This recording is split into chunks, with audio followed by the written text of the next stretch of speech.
All right, so what I've done here is I've painted the edges of this thing, the center bottom piece of the trunk floor, with weld-through primer, and then I've gone ahead and masked it and then painted it again, except for the weld-through primer parts that are masked off, with sealer primer. I'm going to put another coat on that in a second. I've been waiting for days for a not very windy day and finally have one. Here's some of the stuff I cut out. Some of the rust that was in here. You can see like this piece was just lap welded, and obviously that's not going to work. Anyway, all that's out now and new metal is in. I still got a couple more spots to do though. The rest of this is coming along good. We're in the sanding phase, and as you guys know that have done stuff like this, I got in there with a Dremel just like half hour ago trying. It's really the detail stuff now. But sanding is one of those things you can kind of never do enough of it. You get to a point where you just got to stop. But there's always going to be something later on. If you're the guy that did it, when you open it up, even though it looks nice and it's all good and people go, ooh, that looks really nice, you're going to see the little tiny mistakes that if you'd spent 10, 15 more minutes sanding, you would have gotten them. You're always going to see them. I'm really happy with how there's some seam sealer there. Oh, this seam sealer stuff, I don't know. Well, I'm going to do a little thing in a second here. I'm going to go over some of the products I've been using, and I'll talk about that seam sealer. But I'm really happy with how well this drop-off has turned out. There was part of the factory drop-off was still there. So then there's the part that I welded in, and then it's blended together with fiberglass there. And it looks really nice. I don't think you would know that it was in factory. Obviously that edge we still need to do some work on, but I'm really proud of myself how that turned out. Before it was just a big nest of nasty fiberglass, and now it's metal. There's a little fiberglass in there, but it's a lot better. Anyway, so soon here I'm going to have all this sanded, and then I'm going to come in and prime here, and then I'm going to paint all of this. And I was going to originally use like a rubberized undercoating on this and spray it on, but I think I'm just going to use a foam brush and put more of this Rust-Oleum on it. I bought another can. So that's where we're at. I'll show you in a second. I'll go over some of the products that I've been using to get all this done. Okay, just want to go over a couple things here.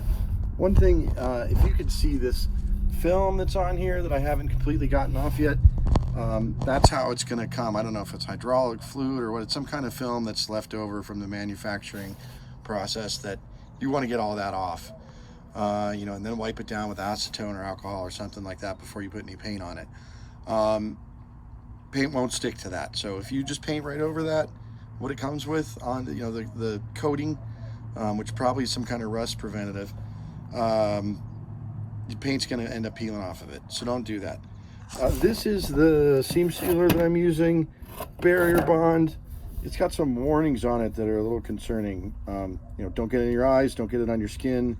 It could cause cancer, and it's very sticky and very messy, and I'm not sure how happy I am with it. Let me know in the comments if you guys have another suggestion for seam sealer, because it ate through nitrile gloves when I was trying to use it, and I'm not very happy with it so far.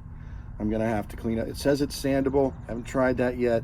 It seems kind of rubbery to be sandable, but we're gonna try it. So I'll let you know more about that later, but so far not really happy with that.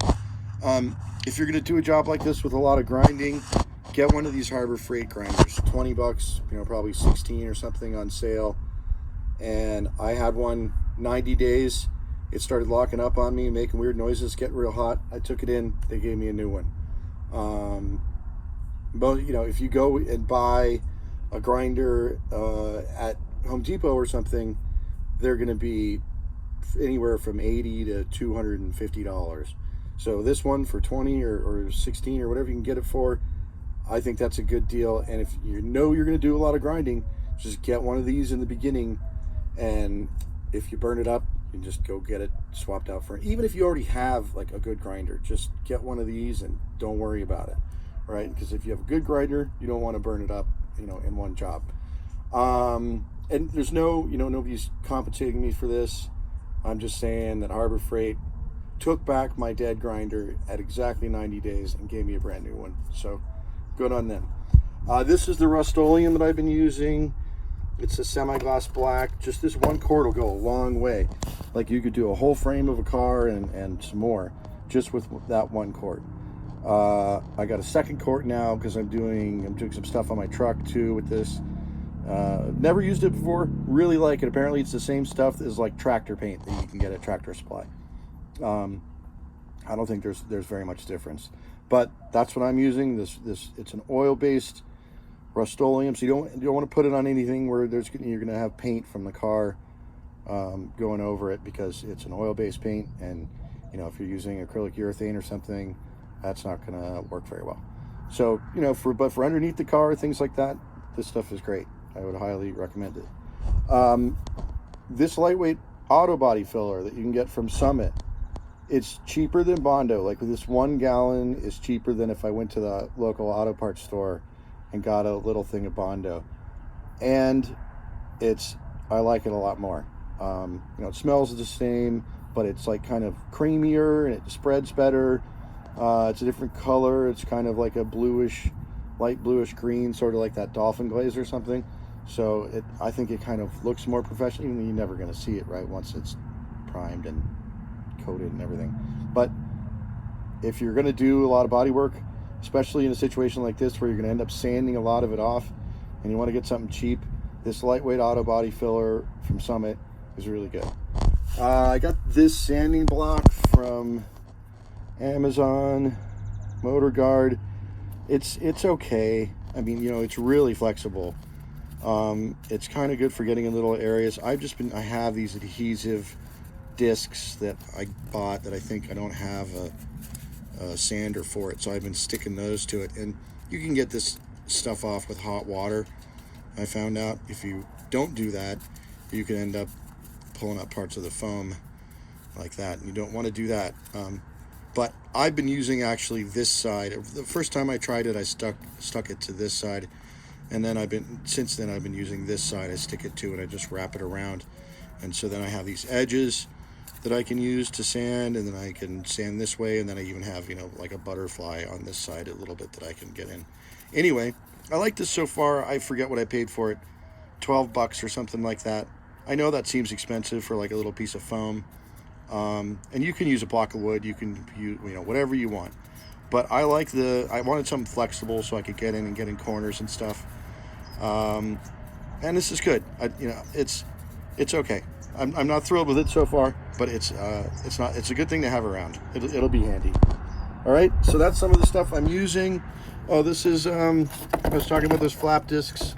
That's what a flap disc is, just little flaps of sandpaper. And again, use that to get off this, whatever this coating is on here. If you use like 120 grit or 80 grit or something, once you paint over it, you won't see any of the grinding marks. It'll look fine.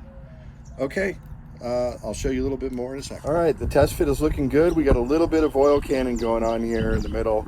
Not sure what we're going to do about that. Hopefully, when we zip it down, that'll kind of work itself out.